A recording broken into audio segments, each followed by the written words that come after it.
আউযু বিল্লাহ ও বিসমিল্লাহ কোথায় কোনটা পড়বেন এটা আমরা অনেকেই জানি না। আবার অনেক সময় বলে যে হুজুর দোয়া দুরূদ পড়তে শুরুতে বিসমিল্লাহ পড়তে হয় কিনা, এই বিষয়গুলো আমরা অনেকেই জানি না।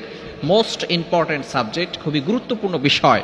আমরা কোথায় আউযু বিল্লাহ পড়ব, কোথায় বিসমিল্লাহ পড়ব, নবীজি সাল্লাল্লাহু আলাইহি সাল্লাম সব আমাদেরকে জানিয়ে দিয়েছেন। সর্বপ্রথম আমরা জানবো বিসমিল্লাহ। নবীজি সাল্লাল্লাহু আলাইহি সাল্লাম আমাদেরকে জানিয়ে দিয়েছেন প্রত্যেকটা ভালো কাজের শুরুতে বিসমিল্লাহ পড়তে হবে। আল্লাহর নামে শুরু করেছি এটা বললে আল্লাহ পাক রব্বুল আলামিন ওই কাজের ভিতরে বরকত দিয়ে দেন। যেমন আপনি খাবার খাওয়া শুরু করছেন, বিসমিল্লাহ পড়বেন। আপনি এখানে প্রত্যেকটা কাজের শুরুতে একটি দোয়া রয়েছে, খাবারের শুরুতে দোয়া আছে। এরপরে আপনি বিভিন্ন ভালো কাজ করছেন, দোয়া আছে।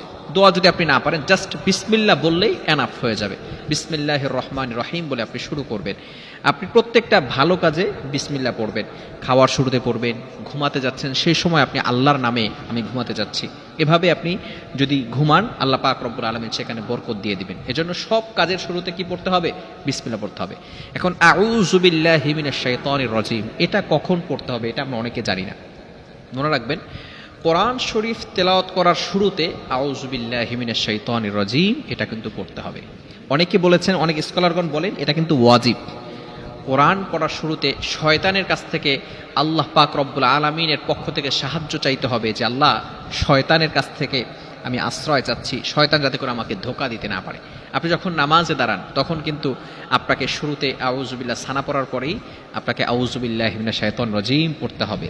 কেননা আপনি আল্লাহ তাআলাকে জানান দিচ্ছেন, আল্লাহ এই যে শয়তানের কুমন্ত্রণা থেকে আমাকে বাঁচাও। কারণ এরপর আপনি সূরা ফাতিহা পড়বেন, আপনি অন্য সূরা পড়বেন। এজন্য অবশ্যই কোরআন শরীফ তেলাওয়াত যখন করবেন শুরুতেই আপনি আউযু বিল্লাহি মিনাশ শাইতানির রাজিম এটা আপনাকে পড়তে হবে।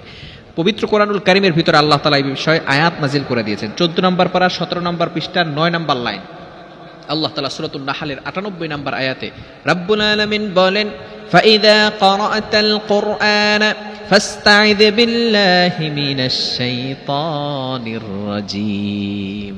আল্লাহ তাআলা বলে দিয়েছেন কোরআন তেলাওয়াত করার শুরুতেই কিন্তু শয়তানের কাছ থেকে আল্লাহ তাআলার কাছে পানাহ চাইতে হবে, আশ্রয় চাইতে হবে।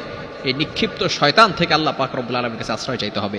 এজন্য কোরআন শরীফ শুরু করবেন তখন আউযু বিল্লাহি মিনাশ শাইতানির রাজিম পড়বেন। নামাজের ভিতরেও যখন আপনি কোরআন তেলাওয়াত করবেন তখন শুরুতে আপনি আউযু বিল্লাহি মিনাশ শাইতানির রাজিম পড়বেন। এখন কথা হচ্ছে, যদি আপনি কোনো সূরা শুরু করেন তখন আপনি কোরআন শরীফ প্রথমে শুরু করছেন তখন আউযু বিল্লাহ পড়বেন, বিসমিল্লাহ দুটোটা পড়বেন। এখন আপনি একটা সূরা শেষ করেছেন, নতুন একটা সূরা শুরু করবেন, তখন আপনি শুধু বিসমিল্লাহ পড়লেই হবে। তখন আর আউযু বিল্লাহি মিনাশ শাইতানির রাজিম পড়তে হবে না, জাস্ট বিসমিল্লাহ বললেই হবে। যেহেতু কোরআন শরীফের ভিতরে এখানে বিসমিল্লাহির রহমানির রহিম দেওয়াই আছে। কোনো সূরা শুরু করবেন তখন আপনি যদি একেবারে শুরু করেন শুরু থেকে, তাহলে আউযু বিল্লাহ পড়বেন, বিসমিল্লাহ পড়বেন।